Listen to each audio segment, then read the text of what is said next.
You ever have one of those days where you're just going to put something off until tomorrow? That's what I was going to do today as I'm recording this Fallout of Friday, but then I decided I'm not going to do that. So instead, we're going to dive in to round number 146 of Fallout of Friday. Hard to say that we've come this far together, but here we go. Let's have some Q&A. Okay, got the red smoke. Gun run, north or south, west of the smoke, west of the smoke. Okay, copy, west of the smoke. I'm looking at danger close now. Come on with it, baby, give it to me, I need it. You're cleared hot. Copy, cleared hot. What's going on, everybody? Here it is, Friday. Back in the studio. Got some Q&A for today. Getting ready to go spend the weekend with Mike Glover at a resilience seminar in Salt Lake City with my wife, Leah, teaching some stuff, some things. But before that, let's do a little bit of Q&A, beginning with one that occurred locally. My wife and I were in Kalispell a couple of weekends ago for the weekend, and we stopped in at the BRCC for coffee. On our way out, we saw you standing on the corner being berated by an elderly woman holding a sign with a rifle on it. We could tell this lady was highly agitated and was acting in a very animated fashion. She seemed to be quite passionate about her opinion, which, from the little I was able to overhear while walking by, sounded as though it could be classified in the anti-gun category. My wife said I should stop in and save you. However, I reminded her that you are a grown-ass man and can handle his own issues. You do not appear to be in distress or danger, and probably don't need random strangers coming to the rescue from awkward situations or conversations. We got in our vehicle and drove away, my wife concerned for your safety and me giggling that you were stuck talking to what appeared to be a crazy person. Sorry, bud. My question is in relation to patience. You looked as though you were honestly trying to hear out this lady's point and were letting her express her opinions regardless of whether or not you agree with her. I understand owning the business she was protesting in front of likely means you need to act with a level of tact and diplomacy that you may not use elsewhere. Where do you personally draw the line with people who are unfathomably, God, that word's whipping my ass today, unfathomably irritating? That lady had the right to express her opinions. However, you're not obligated to listen to it. At what point do you stop being polite? Not just in this situation, but in general with other people you may encounter in life. I've been in law enforcement for well over a decade and have found my patience level and give a damn is lower than ever, and often struggle to show empathy towards people whatsoever, particularly when they are complaining about a situation they place themselves in willingly. I, too, have dealt with similar situations while at work in my personal life, and find that the wind-up monkey playing the cymbals living in my brain drowns out what is being said to me, regardless of how passionately they may be saying it. Due to this, I am curious to get your take on it. Thanks for your time. Interesting situation. So first, thanks for coming to the Valley and checking out the coffee shop. Let's unpack this a little bit, because what I'm going to say is, first, you caught me having my second interaction with that woman, and I'm going to be the first person to admit, it's one of those days, people. I haven't had enough coffee, I guess. To admit that the first interaction I had with her was far less professional, and I actually got far more emotionally involved than I should have. And I actually used what would it be? Is it a tip? Is it a technique?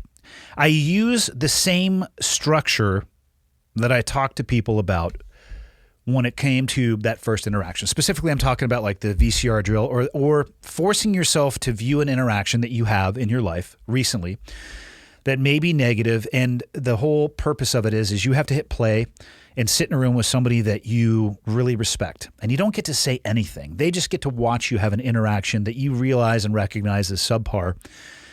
And you just kind of have to eat it. You don't get to explain your actions. You don't get to explain the why. And it's a very reflective thought drill, I guess it would be, a thought process. And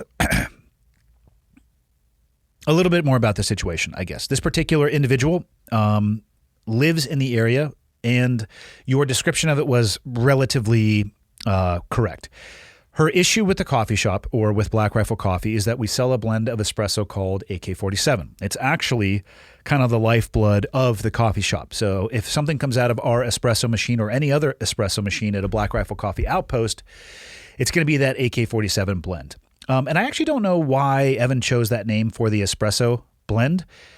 I suspect it's the access to like the Black Rifle Coffee, the weapon that we used. Most Eastern Bloc countries are going to use an AK, and we saw it often. That would be my guess. I actually, hopefully I'm going to see Evan this weekend, and I'm going to ask him that one. But her issue is that we sell a blend of coffee called AK-47, and she wants to protest the business because she feels like we are glorifying that weapon and then also violence that has occurred in the past because of that weapon. Now, my first interaction with her, like I said, was less professional than I wanted it to be. It was not something that I was proud of. And I don't want anybody ever to think that I am perfect by any stretch of the imagination. I fall short in my personal and professional life more than I care to admit. It happens often. I try to be very open and honest about it, and I try to learn from my mistakes. And what I did after that interaction, after I calmed down a little bit the first time, was I actually thought about the interaction itself. What happened? Why did I respond that way? Why was I so emotionally involved? And what could I do in the future if that situation presented itself again? Which leads me to your question. You caught me on the second iteration. Now, what I realized is this. I am never going to change that woman's opinion. I don't want to change her opinion, actually, or her beliefs. Because they are hers, and I respect the fact that she has them. She was not actually making an attempt to change my opinion or beliefs either. She was very staunch in what she believes. And the beliefs that I have, specifically when it comes to weapons and what they can actually do, because we had a very large distance, shall we say, in between what her belief and what weapons are capable of and the reality of what I have seen with hundreds of bodies and what weapons are capable of doing, but what they more commonly actually do. There's no way that I'm going to change her opinion on that. There's no way that I can present her or give her the experience that I have in my own hard drive that I'll carry with me. But I realized what I needed to do to improve that situation going forward, or I should say is what I wanted to do, because I do have a choice. Even though I'm a half owner of the coffee shop, I don't have to interact with this particular person. She has every right to protest whatever she wants to on public property, which is exactly what she was doing. I can engage with that or I cannot engage with it. And there's, I guess, pros or cons to either. By engaging with her, I guess I could make it a little bit more high profile, not intentionally so, but just draw more attention to it. Or I could just let it be and let the person, espouse their beliefs, whatever that they may be, whether or not I agree. But what I realized is we're probably going to see that individual again because they live in the area. So instead of making it confrontational, I decided that what I wanted to do in that situation is actually make it less confrontational. So I made sure that the staff knew that she had every right to be there, that I didn't want her to be pestered in any way, shape, or form. I didn't want any of the staff to approach her. I can't control what any of the patrons of the coffee shop may want to do, and I'm not going to put a banner up in the store and say, hey, go out there or do this, or don't go out there and do this. People can make their own choices. But what I wanted to do was at least have a professional conversation and let her know that I had made that message clear to the staff, that it's not a matter of her being welcome at the store, but it is a matter of her having the constitutionally protected right to do what she wants to do and to hold whatever belief she wants to hold and talk to people about that or present those beliefs in whatever way that she wants to. And that even though I may disagree with what she is saying, I support her right to do so. So the second conversation was actually much different. I just actually said, hey, if you had a few minutes, I just wanted to talk to you. I realize that I am not going to be able to change your opinion. I don't want to try to. What I'd actually like to do is talk with you about your beliefs so I can have a better understanding of where you're coming from. And that is actually what I enjoy doing. I don't enjoy arguments. I don't enjoy getting emotionally involved with people that I don't know over issues where there's two different islands and they're not going to come together. But I do enjoy conversation, and I do legitimately try to see the world through the eyes of somebody else. I have my experiences, I have my beliefs, and they're just mine. I don't expect everybody to share them, and I am interested in what it is that people believe and how those beliefs or why they believe them so much could lead them to creating a sign, to protesting in front of a coffee shop where, yes, we sell a blend of coffee that says AK-47, but where I live in Montana, there are multiple stores where if you want to, you can go buy an AK-47. And so I was curious. I mean, that was actually the kind of the origin of why I wanted to talk to her again, because I was thinking after our first interaction, why would you protest at a coffee shop about an AK when there are actual places that you can go and buy an AK? And I knew I was never going to get an answer to that question, and not like it's a critical question, but it was one that got me thinking about the interaction. I'd never get an answer if I went out there and got into a shouting match or a yelling match, which gets nobody anywhere. So I approached it from a different perspective, and that perspective was I just wanted to have a conversation. I asked her specifically if I could ask a few questions so I could develop a better understanding of her belief system, and we took it from there. It was professional. I made sure she had a water, let her know that she needed to use the bathrooms, like go ahead, and let it be. I let it be. Now, your question about patience. Why do I have that level of patience now? Let me just tell you, this is an easy answer because I have had so many circumstances and examples in my life of where I didn't have that, and it just is a galactic failure on my part. That's how I would describe it. You get nowhere, you leave pissed off, you have no better understanding, you're just farther away from the person that you might have been arguing with. It's just not the way to go about it. It really isn't.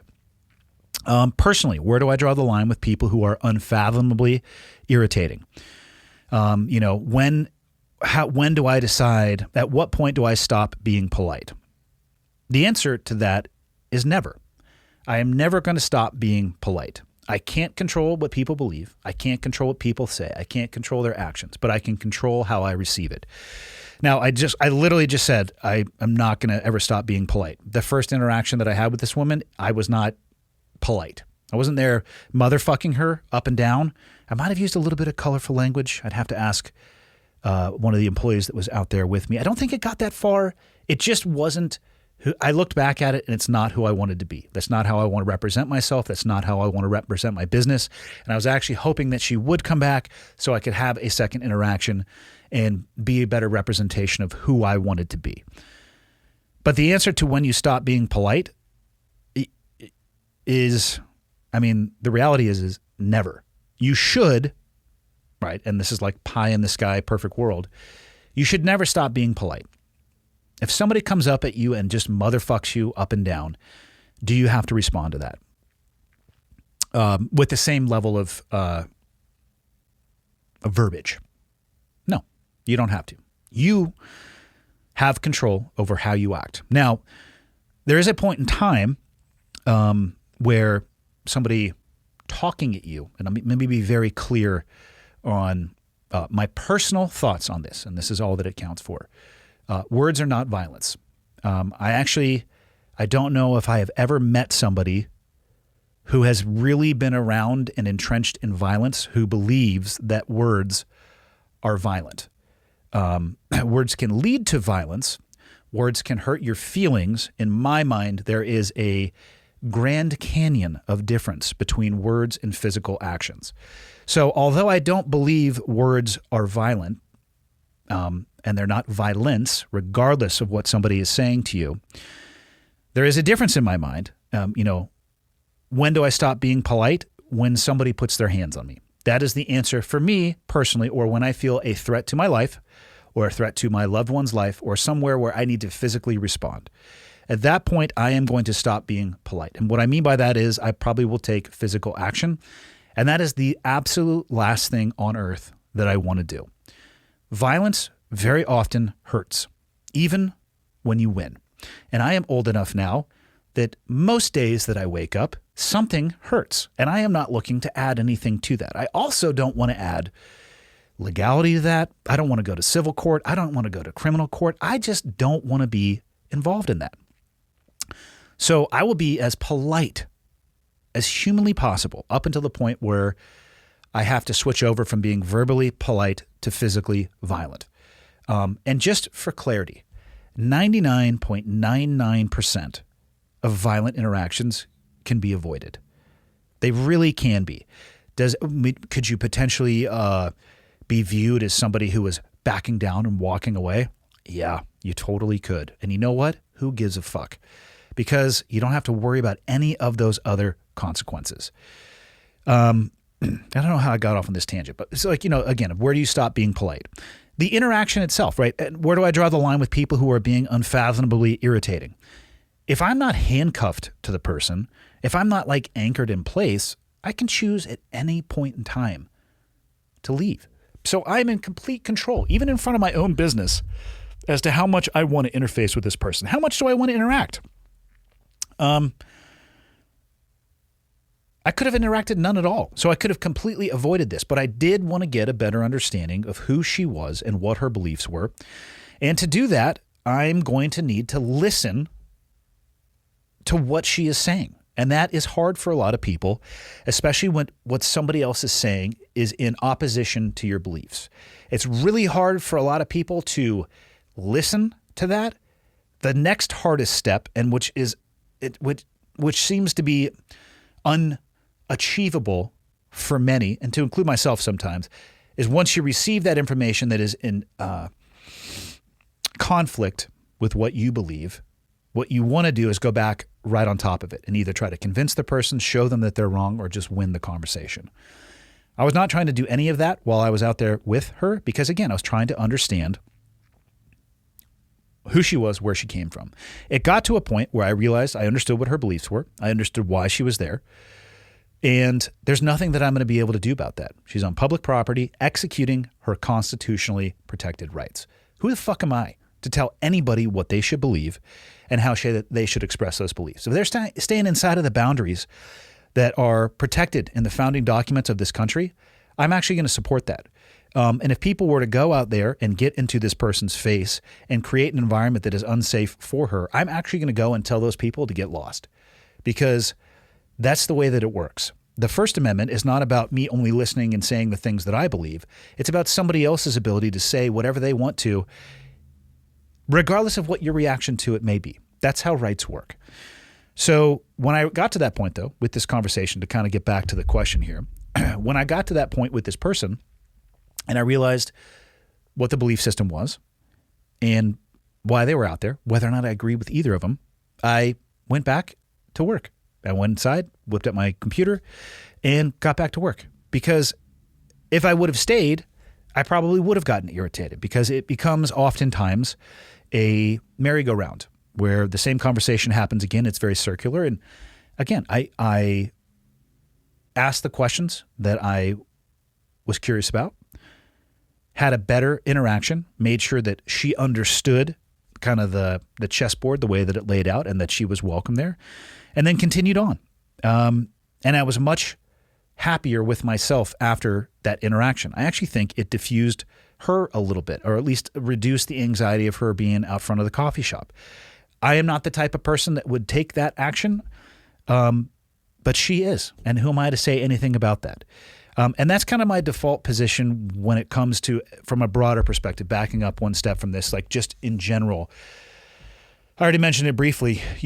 Where do I have the desire to be patient like that with people from? It's from being really short, from being an asshole to people when I was younger, and to having multiple interactions where I looked back on and I was just completely and utterly embarrassed. And I don't want to be that person. I do want to understand why people believe what they believe. I do try to see the world through the lens of their experience and try to view their belief system through who they are. That doesn't always mean that I agree with them. Oftentimes, it doesn't change my opinion of them at all. But it gives me a better understanding of who they are as a person. It allows me to be more empathetic, maybe not even necessarily to their cause, but it's like, okay, I understand why you may want to do that. It's not my cup of tea, but you know what? Go drink your own cup of tea. Like, make your cup of tea, go drink it. And it's the way I think that we're supposed to interact. It's the way that our society is supposed to work. We could have two people on the side, on opposite sides of the street. They could yell back and forth at each other and achieve nothing. Or they could walk to the middle at a crosswalk, of course, because you wouldn't want to break the law, have a conversation about what they believe and who they are, and the other person says who they are and what they believe, and guess what? They go back, and they're not enemies. They're both still Americans, and it's okay to not believe exactly what somebody else believes. It's one of the things that I don't understand about where we are at as a country right now. We are the most divided that I've ever seen in my life. Now, I also haven't been paying attention to it to this level that I have been recently, probably the last election cycle and a little bit before that. But it sucks because at the end of the day, people are screaming at each other and calling each other enemies, but they're both Americans. And we're being divided. I honestly, the more I look at it, I'm landing at the weaponization of information and almost any topic. If you go, depending on where you get your source from, it's not even good information anymore. It's all editorialized opinion that is designed to be weaponized to drive people farther apart as opposed to closer together. And I don't know how we fix that, but I am worried about it. But I think if people were a little bit more patient and had the ability to try to view the world through the eyes of somebody else, and that doesn't mean you have to believe what they believe or accept their ideology, but just take a moment and ask yourself, why does that person feel that way? Let's start with the baseline. This is probably a reasonable person. They're probably reasonably intelligent, and they're not out there trying to harm others. They have a really different opinion than I do. How did they get there? And maybe it changes your mind, maybe it doesn't. But it rounds the edges on interactions, and I think we need far more of that than people standing on the sides of the street and just bap, bap, bap, bap, bap, yelling at each other back and forth. So I think I answered your question. I don't know if I answered a single portion of that question, but you know what? That's my answer. So there we go. Question number 2. This one, the subject line got me. Hey there, you fellow fuckface. It's like, of course I'm going to read that. All right. I'm struggling, and I feel like I shouldn't be, which just makes me struggle more. But by almost anyone's standard, I have a good life. I have a job that pays $150K plus a year, a beautiful wife, a daughter with another one due in less than a week. Congratulations. A 4-bedroom house that I own, 2 dogs, a Tacoma. I'm not going to hold that against you, but we'll continue on. And some bourbon. Hopefully you don't use those things in combination. But also no real goals, no hobbies, no passion, no purpose. Rewind back a couple of years ago. I was in the best shape of my life. My daughter was still a baby. I never loved my job, but I did the work and happily collected the paycheck. I'm not entirely sure what changed. Some typical life hardships, but nothing super crazy. My mother-in-law was diagnosed with dementia. She was 57 at the time and came to live with us. That's a rough one right there. I've been around a few people with dementia, and I don't wish that upon anybody. Not my worst enemy. That's a rough one. I'm sorry that you had that experience with somebody super close in your family. My grandmother, who I was extremely close with, died, but not my first exposure with personal loss. I had to find a different job than the one I was extremely comfortable at and ended up at the one that has made me question my career path. When my daughter was still an infant and made us both, When my daughter was still an infant and made us both hardly get any sleep, I started taking a substance called kratom. Now, this individual references this a little bit more. I don't know if this is called kratom. I don't know if it's called kratom. I don't know how to say this. I know very little about it. I'm going to call it kratom. And if that is incorrect, then just forgive me because I don't know. I've seen this stuff around. I don't know how to say it. Like a lot of natural stuff, it was touted as having 0 negative side effects. Turns out that shit is addictive, mentally and physically, for anyone listening. Those endless consecutive nights where I'd get 2 hours of sleep before my daughter woke me up for the day, I'd take a few grams of kratom, and it made me feel like I was still good to push through. And I was for a long time, until the other shit happened. I started taking more and more to get through the day, to be able to push myself without feeling like I was exhausted. I was exhausted every bit of energy that I had. I got up to about 35 grams. I don't know how much this is. This is an exceptional amount. I don't know. That number seems high, but what do I know? A day, which caused a mind fuck as well as other physical symptoms like chronic constipation and serious fatigue withdrawals. If I tried to quit, just lifting my chest to breathe felt as though I was weighted down with a 10-pound dumbbell sitting on my sternum. I couldn't cut cold turkey with a toddler. I couldn't and still cannot have a single bad day.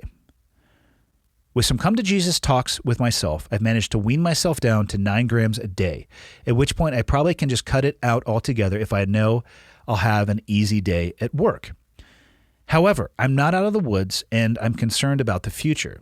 Being a father to a toddler, now almost 3 with that second one due any day, I have no downtime.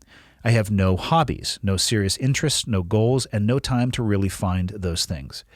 On top of that, I've always been very keenly aware of mortality, and it's been giving me some serious anxiety as my daughter continues to grow up. I know I can't completely control things like if my daughter were to get cancer, but I feel like I have to at least give it some thought. She deserves it. All that said, I don't know what to do. I'm consistently short-tempered now when I've always been known as an extremely laid-back guy. My wife has 100% noticed a difference in me. I feel like since I don't have anything that I'm excited about on a personal level, I'm just adrift in an endless ocean, barely hanging on enough to make sure my girls are safe and happy with no land in sight to find passion again. I'm not even close to being suicidal, but I'm also just unhappy with what I've done with my life every day, and the future looks the same. I need a personal purpose, but have no time to find one. I suspect there are countless that feel similar to myself. I know a lot of ex-military guys say similar things, but there's no community to engage in for people outside of that. Any advice? Wow. Okay.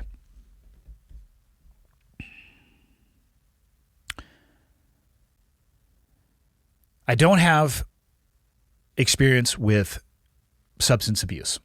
I don't think I have an addictive personality. There are times in my life where I've enjoyed drinking alcohol, and there have been years in my life where I haven't touched alcohol. I don't have a crazy history with recreational drugs. I have no idea what kratom or kratom actually does. But let's start with this. It was touted as having 0 negative side effects. Are we really going to sit here and believe that there is anything on earth that has 0 negative side effects?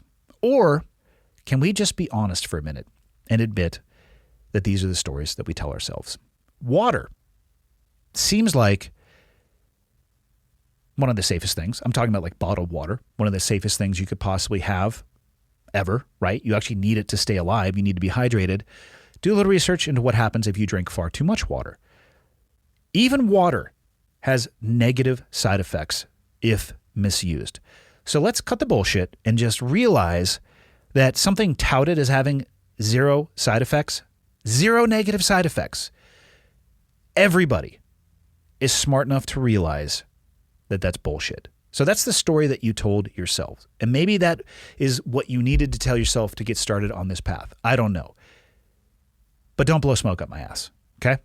And nobody else should be blowing smoke up their ass either. If you ever encounter something that seems to have only positive benefit and there can't be any negative benefit associated with it, you've just found bullshit, okay?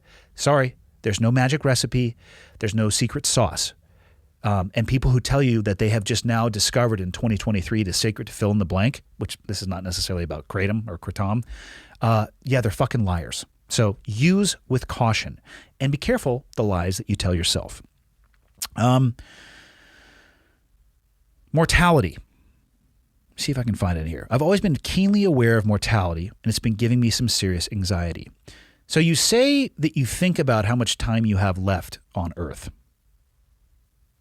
but you're not doing anything to improve the situation that you have, knowing that time is slipping through your fingers like sand. So your statement about being keenly aware of mortality, followed by multiple statements of, well, I just don't know what to do and the future doesn't look bright, they don't intersect. They're actually going in opposite directions. I would think somebody who for whatever reason, thinks a lot about their mortality or is keenly aware of it, would realize that there's nothing that you can do to change about your past. So let's focus on the limited time that we all have left and making it the most impactful, beneficial, healthy, rewarding, whatever word that you would want to use. Nobody can do that for you, though, right? So you're in a weird space where you realize you don't have much time left, but you found yourself in a place where you don't think you can do anything about it. And I'll be honest with you, again, I don't have a history of substance abuse issues. I think you need to find a baseline for yourself. You need to return to actually who you are, not who you are when you're down to 9 grams a day of kratom. You need to get off this shit. Again, I don't judge people. Like, for people who do enjoy recreational use of drugs, we could have we could have a podcast with a psychiatrist and a psychologist and a doctor, and they could talk about all the negative side effects and potential positive side effects, whatever it may be. I try very hard not to judge people how they want to live their life until it starts having a negative impact on those around you. You have described, my wife has 100% noticed a difference in you. Let me ask you this. Do you want to wait years down the road to change your behavior and who you are until your daughter is old enough to realize that you are fucked up as her father, and that is the example that you are going to set for her? I don't think that the answer to that is going to be yes for anybody. How do we make that not happen? You go back to who you were before you started taking this shit. Again, don't judge people for the decisions that they want to make and how they want to live their life. But your life is going to be shaped by the choices that you make. By choosing to continue down the path that you are on, it seems to me that even though you're painting with a broom a little bit, because we don't know, can't really tell the future, the painting, the landscape that you have painted, it doesn't sound awesome. And it doesn't sound like it's awesome to you. It doesn't sound like you want it either. I think you should probably do something about it. And I think you should do something about it right now. Step one for me that I would recommend for you is get off this shit. I just don't think people really know who they are until they can get clean and sober. Is that possible for everybody? I don't know. I'm not an expert. And this is where I would default to people who are an expert. I don't know if 9 grams is a lot. I don't know if this is something that you should titrate yourself off of, or you should just stop. But I think you should get yourself off of it, because at least then you're going to be dealing with who you are when you look at yourself in the mirror, not who you are on this particular substance.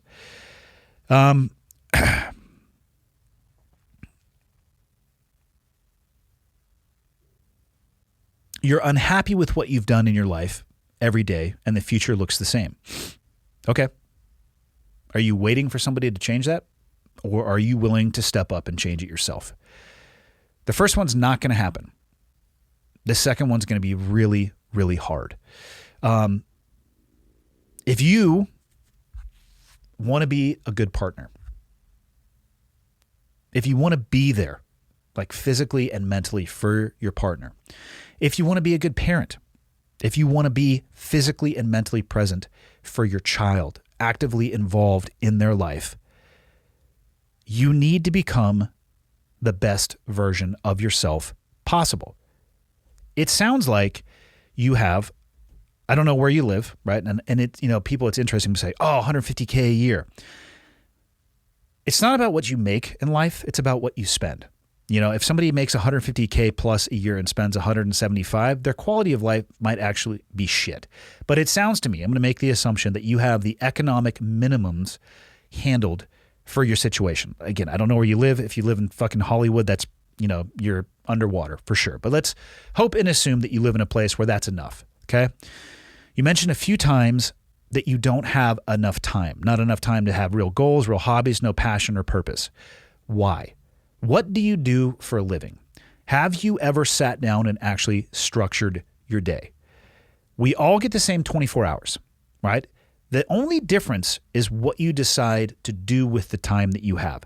I completely and utterly understand the struggle of having young children, disorganized sleep, the ability to not sleep, or not the ability, the situation that arises where you're not even going to get the chance to sleep a little bit depending on where they are, and you're about to dive back into the trenches, right? Because you're going to have one probably still in diapers and another one, boom, right out of the gate. It's going to be rough. You still have complete and utter control of your time.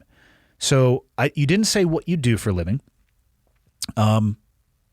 but regardless of what your job is, the first step that I recommend for you, other than addressing immediately the substance, is get out a piece of paper and write out your day. And in doing so, like, write out very specifically everything that you do from when you wake up to when you go to bed at night. Do that on, like, this is what my life actually looks like. Flip the page and do another one, like what an optimal day would look like. You are going to need to invest in yourself a little bit, at least, to become a better version of yourself. And if you can become a better version of yourself, you're going to be a better partner. You are going to be a better parent. And it's really easy for people to get lost in, I just don't have time because my job and my kids don't allow me any of that time. And it's just, you are slowly, with a gardening trowel, digging a hole and digging a hole and digging a hole. And before you know it, you are going to be over your head. It sounds like your children have two loving parents. Work together as a team. Not only do you need to be the best version of yourself, you need to become a good enough version of yourself so you can check in with your wife and make sure that she's doing okay as well. Everything in this email was about you. You're 50% of this equation with your kids. You need to check in with your wife. How is she doing? How are her energy levels doing? How's her passion? How's her goals, hobbies, purpose? Does she have any? She might feel exactly like you do. And the reason I say you need to check in is because right now you're a part of a team. I mean, the way that you can make this situation immediately worse is for the family unit to fall apart. And now you're going to be individuals, hopefully collaboratively working together, but from a distance. Right now you have the opportunity to do it together. And my recommendation is to wrap your arms around that as much as possible. She needs to be the best version of herself too. And what that might look like is you stepping up even more once you reallocate some of your time. Because I'm going to tell you right now, you have fucking time, all right? It's what you're doing with your time that's robbing you of the ability to be the best version of yourself. That and the choice that you are making to live your life in a modified state. She may need some time for herself too. But if you can both work on yourself and you are slowly and just propping each other up and elevating each other small step at a time, becoming better versions of yourself, do you know who's going to benefit from that? Yeah, everybody. Every single person in this situation is actually going to benefit from that, which should be the goal, because the better parents that you are, the better off your kids are going to be. Again, it sounds like you have the economics figured out. You have no idea how many people I've met in my life who have the economics figured out and they're fucking miserable because their entire life is about economics and they have lost sight of who they want to be and what they want to do. I would put what you want to do, your passion and purpose, secondary right now. Not that it's not important, it's wildly important. And once you have been able to get yourself to being a better version of yourself and actually getting healthy and actually getting clean, being there for your partner, being the foundation of a family, working together in time, especially if you can get a better control of your calendar and schedule and time allocation, you're going to find opportunities to explore things that you might have an interest in. There is a point in your life, and for all people who are prospective parents or looking at having a family, if you think that you are going to have children and it's not going to change your life, you are lying to yourself.